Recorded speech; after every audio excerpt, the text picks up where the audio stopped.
રાજકોટ જિલ્લાના ધોરાજી તાલુકાના આંગણવાડી વર્કરો પગાર વધારાને લઈ હડતાળ પર ઉતર્યા।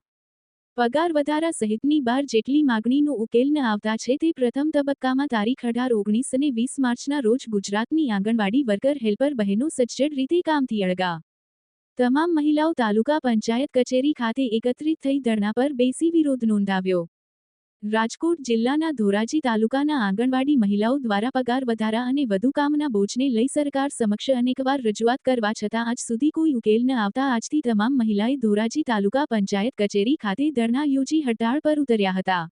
આંગણવાડી હેલ્પર વર્કરના પગાર વધારા સહિત વધુ કામના બોજ અને પૂરતા બિલ સમયસર પાસ ન થતા ધોરાજી તાલુકાના તમામ આંગણવાડી મહિલાઓ હડતાળ પર ઉતર્યા હતા।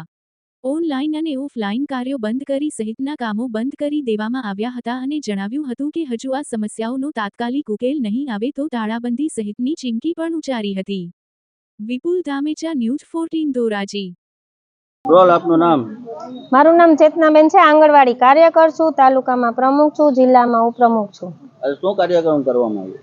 આજે અમે ત્રીજો દિવસ છે, અમારા હડતાલનો ત્રીજો દિવસ છે। આજે અમે સતત હડતાલ ઉપર જ છીએ, માંગ દિવસ તરીકે છીએ અને સરકારે આજે અમને હાઈકોર્ટમાં ચુકાદો આપેલો છે તો સરકારે અમને અમારી સામે અપીલમાં ગઈ છે। સરકાર એ નથી જોતી કે આપણે કેની સામે અપીલમાં જાય છે, અમે એના પાયાના કર્મચારી છીએ।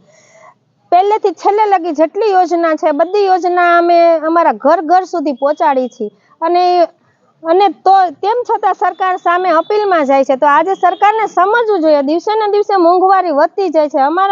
અમારું વેતન છે 10,000 અને હેલ્પર બહેનોનું 5,500 છે, તો આજે એટલા વેતનમાં અમે કઈ રીતે અમારું ઘર ચલાવીએ?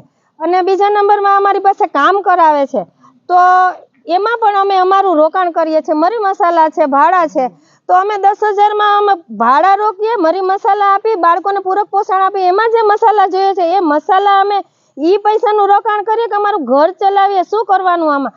તો સરકારશ્રીને નમ્ર વિનંતી છે કે અમને સમયસર જે હાઈકોર્ટે ચુકાદો આપ્યો છે એ સમયસર એ ચુકાદાનો અમલ કરે અને મોબાઈલ સમયસર આપે। જો એમને અમારી પાસેથી કામ બધું જોતું હોય તો અમને સમયસર મોબાઈલ આપે।